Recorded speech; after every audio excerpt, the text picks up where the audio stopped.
అందరికీ నమస్కారం. ఈరోజు మనం ఒక అద్భుతమైన కథ తెలుసుకోబోతున్నాం. ఇది 15వ శతాబ్దంలో భారతదేశంలో జీవించిన ఒక మహానుభావుడి కథ. ఆయన ఒక ఆధ్యాత్మిక దిగ్గజం.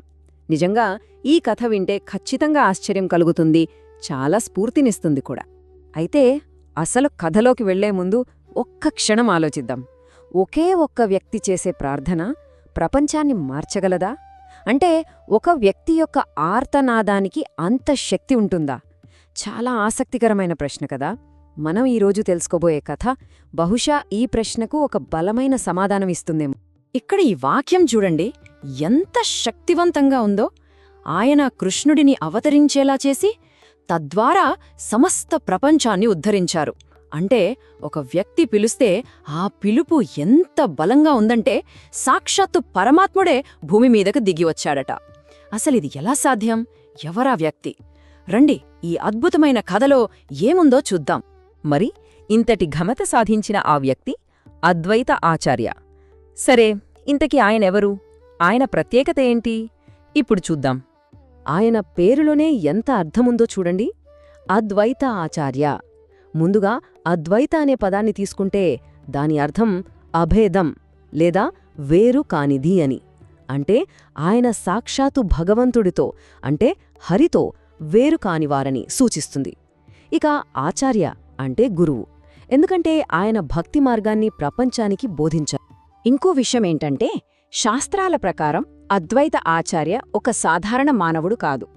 ఆయన ఇద్దరు మహాశక్తివంతమైన దైవస్వరూపాల సంయుక్త అవతారం అని చెప్తారు. ఎవరెవరు అంటే ఒకరు మహావిష్ణువు, మరొకరు సదాశివుడు.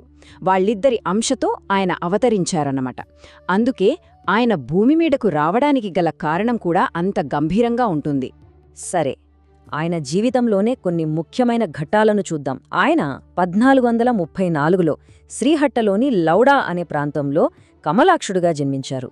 ఆ తర్వాత సుమారు 1485లో ఆయన పిలుపు మేరకే అవతరించారని చెప్పబడే చైతన్య మహాప్రభువు జననం జరిగింది. తన జీవితాంతం ఆయన మాధవేంద్రపురిని గురువుగా స్వీకరించి ఎన్నో బోధనా కేంద్రాలను స్థాపించారు.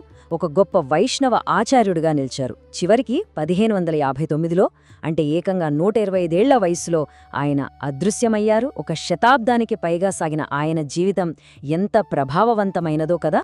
అయితే అసలు ప్రశ్న ఏంటంటే ఆయన భగవంతుడిని ఎందుకు పిలవాల్సి వచ్చింది? ఆయన చర్యల వెనుక ఉన్న అసలైన కారణం ఏంటి? ఆ ఎందుకు అనే ప్రశ్నకు ఇప్పుడు సమాధానం చూద్దాం. ఆ రోజుల్లో పరిస్థితి ఎలా ఉండేదంటే జనుల్లో భక్తిభావన దాదాపుగా తగ్గిపోయింది. అంతా భౌతిక కార్యకలాపాల్లో మునిగిపోయి బాధలతో సతమతమవుతున్నారు. ఈ పరిస్థితిని చూసిన అద్వైత ఆచార్య హృదయం ఎంతో వేదనకు గురైంది. ఆయనకు వాళ్లమీద జాలి, కరుణ కలిగాయి. మరి ఏం చేశారు? ఆయన తన కరుణను ఒక కార్యాచరణగా మార్చారు. ఆయన పరమాత్ముణ్ణి పూజించడం మొదలుపెట్టారు. అది కూడా ఎలాగంటే కేవలం పవిత్రమైన గంగాజలం, తులసి దళాలతోనే. వాటిని సమర్పిస్తూ పెద్దగా గంభీరంగా భగవంతుణ్ణి పిలవడం ప్రారంభించారు. ఆయన పిలుపులో ఎంత స్వచ్ఛమైన భక్తి ఉందంటే అది ఈ విశ్వపు పొరలన్నింటినీ ఛేదించుకుని నేరుగా వైకుంఠంలో ఉన్న శ్రీకృష్ణుడి చెవిన పడిందట. సరే, భగవంతుడు వచ్చారు. ఇక్కడితో కథ అయిపోలేదు. అసలు కథ ఇక్కడే మొదలవుతుంది. వయసులో పెద్దవాడైన అద్వైతుడికి ఆయన పిలుపుతో వచ్చిన చైతన్య మహాప్రభువుకి మధ్య ఉన్న సంబంధం చాలా సాధారణంగా ఉండేది. అదేంటో ఇప్పుడు చూద్దాం. చైతన్య మహాప్రభువు అద్వైత ఆచార్యని వయస్సులో పెద్దాయన కదా అని చాలా గౌరవంగా చూసేవారు. కాని అద్వైత ఆచార్యకి ఇది నచ్చేది కాదు. ఎందుకంటే ఆయన దృష్టిలో తాను కేవలం ఒక వినయపూర్వకమైన సేవకుడు. భగవంతుడు తనని అంత గౌరవంగా చూడటం ఆయనకి బాధ కలిగించింది. సేవకుడుగా ఉండే ఆనందాన్ని ఆయన కోరుకున్నారు. ఈ లాంఛనప్రాయమైన బంధాన్ని ఎలాగైనా మార్చాలని అద్వైత ఆచార్య ఒక తెలివైన, ఇంకా చెప్పాలంటే కాస్త సాహసోపేతమైన ప్లాన్ వేశారు. ఆయన కావాలని ఒక విరుద్ధమైన సిద్ధాంతాన్ని బోధించడం మొదలుపెట్టారు. భక్తి కన్నా జ్ఞానం గొప్పది అని చెప్పడం మొదలుపెట్టారు. ఎందుకంటే ఇలా చెప్తే చైతన్య మహాప్రభువుకి ఖచ్చితంగా కోపమొస్తుందని ఆయనకు తెలుసు. ఆయన అనుకున్నట్టే జరిగింది. ఈ విషయం చైతన్య మహాప్రభువు చెవిన పడగానే ఆయనకు విపరీతమైన కోపమొచ్చేసింది.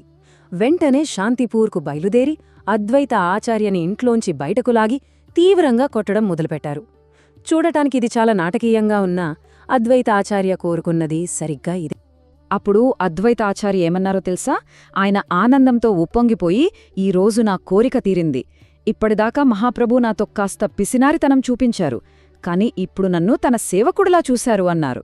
అంటే ఆ దెబ్బలు ఆయనకి శిక్షలా అనిపించలేదు, భగవంతుడు చూపించిన అత్యున్నతమైన కరుణలా అనిపించాయి. ఆయన కోరుకున్న సన్నిహిత సంబంధం అదే. ఇదండి కథ. ఇప్పుడు అద్వైత ఆచార్య జీవితం, ఆయన పిలుపు సమాజంపై ఎలాంటి శాశ్వతమైన ప్రభావాన్ని చూపాయో ఒకసారి చూద్దాం. ఆయన వారసత్వం గురించి చెప్పాలంటే, ఆయన పవిత్రమైన పంచతత్వంలో ఒక ముఖ్య సభ్యుడు. అలాగే సంకీర్తన ఉద్యమాన్ని, అంటే అందరూ కలిసి భగవన్నామాలను కీర్తించే పద్ధతిని వ్యాప్తి చేశారు. బృందావనంలో శ్రీమదన్ మోహన్ అనే పురాతన విగ్రహాన్ని తిరిగి కనుగొన్నది కూడా ఆయనే. ఇంకా ముఖ్యంగా కులం, హోదా లాంటివి చూడకుండా అందరికీ భగవత్ప్రేమను పంచమని చైతన్య మహాప్రభువుని కోరారు. అన్నింటికన్నా ముఖ్యంగా ఒక భక్తుడి స్వచ్ఛమైన ప్రేమకు భగవంతుడు కూడా కట్టుబడి ఉంటాడని ఆయన కథ మనకు చూపిస్తుంది. మొత్తంగా ఆయన ఈ భూమి మీద 125 సంవత్సరాలు ఉన్నారు. ఆలోచించండి, 125 సంవత్సరాలు. ఆయన స్థాపించిన సంప్రదాయంపై ఆయన ప్రభావం ఎంత లోతుగా, ఎంత స్థిరంగా పాతుకుపోయిందో ఈ సంఖ్య మనకు చెబుతుంది. అదొక అద్భుతమైన సంపూర్ణ జీవితం కదా. చివరగా ఈ కథ నుండి మనం ఒక ప్రశ్న వేసుకుందాం. అద్వైత ఆచార్య యొక్క ఒక్క పిలుపు ఈ విశ్వాన్నే కదిలించగలిగింది. అలాంటప్పుడు ఈరోజు మన హృదయం నుండి వచ్చే ఒక నిజాయితీగల పిలుపు ఎలాంటి అద్భుతాలను సృష్టించగలదు? ఒక్కసారి ఆలోచించాల్సిన విషయమే.